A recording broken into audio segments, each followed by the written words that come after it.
Assalamualaikum warahmatullahi wabarakatuh. Nama saya Mersanda Vendra Dora Putri Aziz dari kelompok A1 dengan nomor MPM 227000003. Di sini saya akan menjelaskan peta masalah dari kasus ketiga, yaitu virus SARS-CoV-2. Nah, berawal dari seorang anak kedokteran bernama Harsa yang ingin mempelajari COVID-19.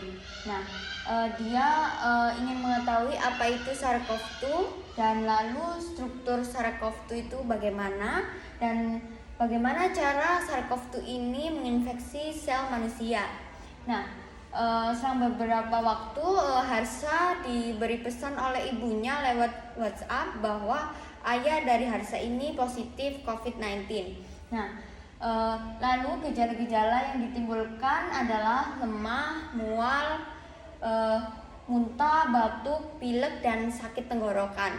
Lalu muncullah pertanyaan baru dari Harsa, yaitu dari mana asupan energi yang didapat oleh ayah Harsa, lalu organel sel apa yang menghasilkan energi, dan makromolekuler apa untuk sumber energi. Nah, pertanyaannya juga terdapat perbedaan virus, bakteri, dan sel tubuh manusia. Baik, selanjutnya saya akan menjelaskan tentang peta konsep dari skenario 3, yaitu virus SARS-CoV-2. Nah, di sini saya membuat konsep dari segitiga epidemiologi, tapi saya membentuknya seperti peta konsep, yaitu yang pertama adalah agent, environment, dan host. Nah, di sini saya akan membahas yang pertama, yaitu agent terlebih dahulu. Agent ini adalah virus SARS-CoV-2, yang dimana virus ini yang menginfeksi tubuh dari ayah Harsa. Nah, SARS-CoV-2 sendiri memiliki struktur yang sangat banyak, tapi saya akan membahas 3 yang utama, yaitu yang pertama adalah envelope. Envelope ini adalah pembungkus dari virus SARS-CoV-2 ini, yang dimana ini seperti membran, tapi biasanya disebut sebagai pembungkus dari virus tersebut untuk melindungi materi genetik yang di SARS-CoV-2. Nah, yang kedua adalah RNA. RNA ini adalah materi genetik dari virus SARS-CoV-2, yang dimana kita ketahui bahwa virus mempunyai 2 materi genetik, DNA atau RNA. Kalau SARS-CoV-2 ini adalah RNA. Nah, yang ketiga adalah spike protein. Spike protein ini berbentuk seperti duri, yang mana inilah yang akan menempel pada reseptor dari membran sel, lalu yang memfasilitasi masuknya materi genetik ke dalam membran sel. Nah, selanjutnya saya akan membahas host terlebih dahulu. Nah, host di sini yaitu ayah Harsa. Kita akan meninjau dari bentuk selnya. Sel terbagi menjadi 2, yaitu eukariotik dan prokariotik. Eukariotik ini adalah tergolong punya golongan, yaitu sel manusia, sel tumbuhan, sel hewan, itu adalah sel eukariotik. Lalu kalau prokariotik sendiri adalah bakteri dan archaea. Nah, lalu keduanya ini mempunyai beberapa perbedaan, yaitu yang pertama adalah eukariotik mempunyai membran inti, sedangkan prokariotik tidak memiliki membran inti. Yang kedua adalah eukariotik mempunyai mitokondria, sedangkan prokariotik tidak mempunyai mitokondria. Eukariotik mempunyai banyak kromosom, tapi prokariotik mempunyai 1 kromosom saja. Nah, dan lalu di sini saya akan membahas sel eukariotik, organel sel eukariotik. Nah, yang pertama adalah ribosom. Ribosom ini adalah berbentuk seperti butiran-butiran yang menempel pada retikulum endoplasma kasar. Nah, yang berfungsi untuk sintesis protein. Nah, yang kedua adalah lisosom. Lisosom ini berfungsi untuk pencernaan intrasel, yang dimana memiliki enzim-enzim penghancur seperti lisosom akan menghancurkan benda asing yang masuk ke dalam sel dan juga menghancurkan organel-organel sel yang telah rusak dan mati yang bakal dihasilkan organel baru.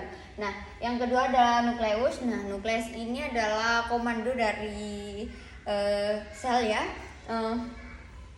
Nukleus ini di dalamnya terdapat benang-benang kromatin dan materi genetik. Nah, nukleus ini berfungsi untuk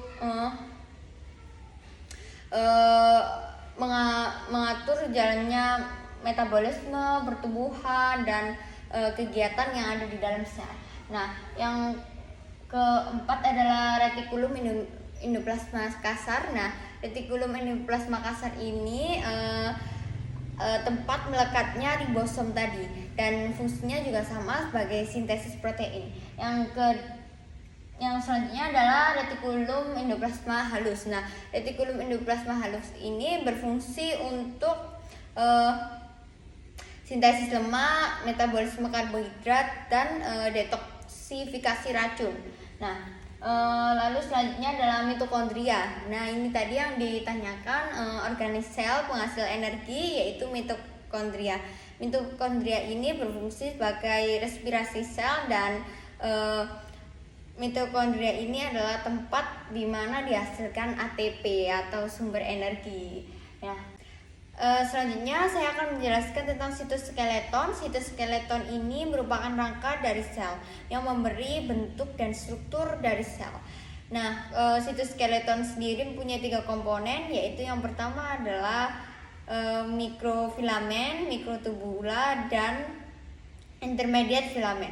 Nah, saya akan menjelaskan beberapa fungsi dari ketiga komponen ini. Yang pertama adalah mikrofilamen. Mikrofilamen ini berfungsi untuk kontraksi otot, lalu lokomosi sel, dan distribusi sitoplasmik. Nah, yang kedua adalah mikrotubula. Mikrotubula ini berfungsi untuk pergerakan kromosom, membentuk sel, lalu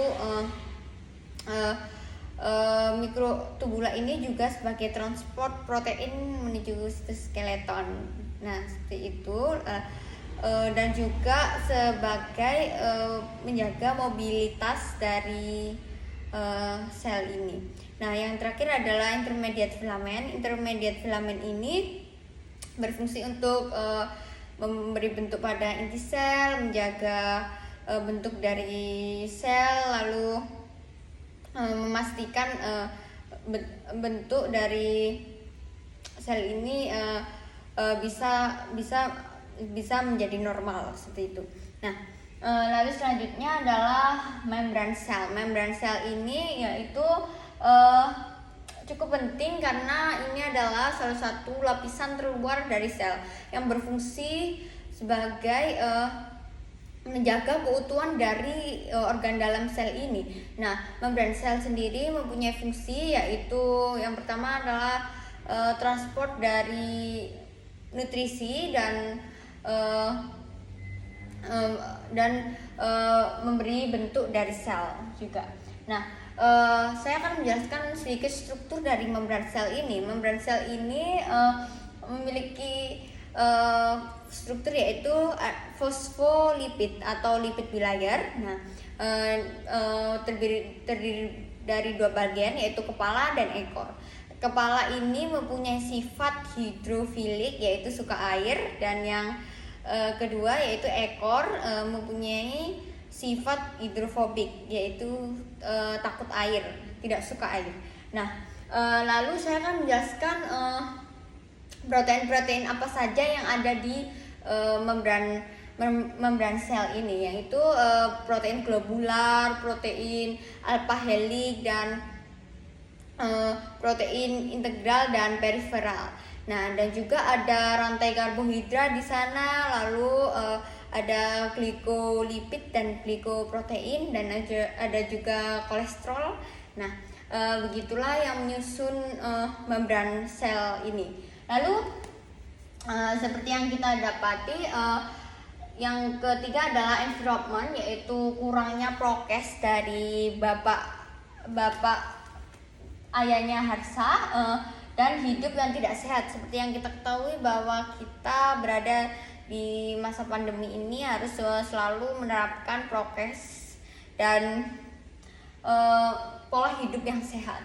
Lalu dari ketiga ini yang mempengaruhi akibatnya agent dari SARS-CoV-2 ini menginfeksi host, menginfeksi sel.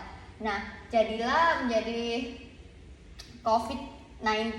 Nah, gejala-gejala COVID-19 ini yaitu yang pertama adalah sakit tenggorokan, batuk, pilek, panas, mual, muntah, lemas, dan sesak nafas. Seperti itu. Nah, lalu selanjutnya saya akan menjelaskan BHP dari kasus tersebut. Nah, yang pertama adalah beneficent, yaitu dokter harus memakai APD saat melakukan tindakan pada pasien COVID-19, lalu menterapi pasien dengan baik, dengan pelayanan yang nyaman sehingga pasien akan merasakan nyaman. Yang kedua adalah non-maleficent. Jadi dokter harus prokes juga, lalu dokter setelah melakukan tindakan harus melakukan isoman terlebih dahulu agar tidak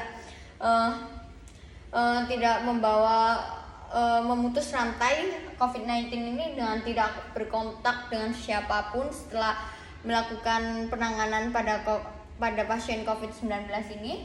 Lalu yang ketiga adalah justice. Tidak mengintimidasi pasien, kita tidak boleh mengintimidasi pasien. Yang kedua adalah bersikap profesional menjadi dokter, yaitu selalu melayani pasien dengan baik dan ramah tentunya, dan tidak membeda-bedakan pasien dalam segi kebudayaan, adat istiadat, agama, ras, suku, dan lain-lain. Dan yang terakhir adalah autonomi, yaitu memberikan hak untuk pasien untuk isoman dengan mengikuti aturan yang berlaku. Jika pasien tersebut tidak perlu penanganan rumah sakit atau pelayanan kesehatan yang ada di rumah sakit, maka sebaiknya pasien tersebut diperbolehkan untuk isoman di rumahnya masing-masing. Lalu yang kedua, meskipun ini adalah kasus yang sangat rumit, tetapi tetap pasien harus menandatangani informed consent, yaitu sebagaimana kita sebagai dokter memberikan formulir persetujuan pada pasien apakah pasien ini mau diberi pengobatan, dilakukan pemeriksaan dan yang lain-lain. Nah, yang terakhir adalah PHOP. PHOP di sini ada 3, yaitu primer, sekunder, dan tersier. Yang pertama adalah primer.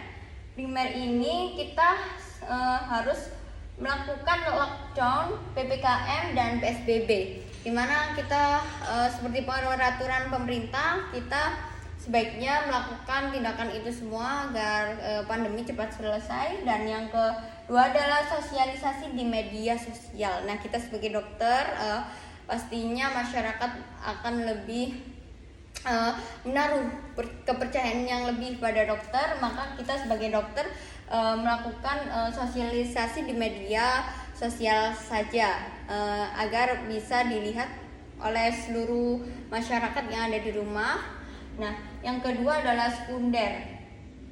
Kita melakukan tracing, di mana kita akan melakukan mencari siapa saja yang terkena COVID-19 agar segera ditangani dengan baik. Dan yang kedua adalah vaksin. Nah, vaksin ini kita harus menghimbau pada masyarakat untuk mengikuti vaksin. Dan yang terakhir adalah memberikan vitamin. Nah, vitamin ini adalah sebagai perlindungan diri dan pencegahan atau tidak memperburuk ke kondisi pasien. Nah, yang terakhir adalah tersier. Nah, jikalau pasien COVID-19 ini terjadi komplikasi, maka sebaiknya kita akan merujuknya ke dokter spesialis yang lebih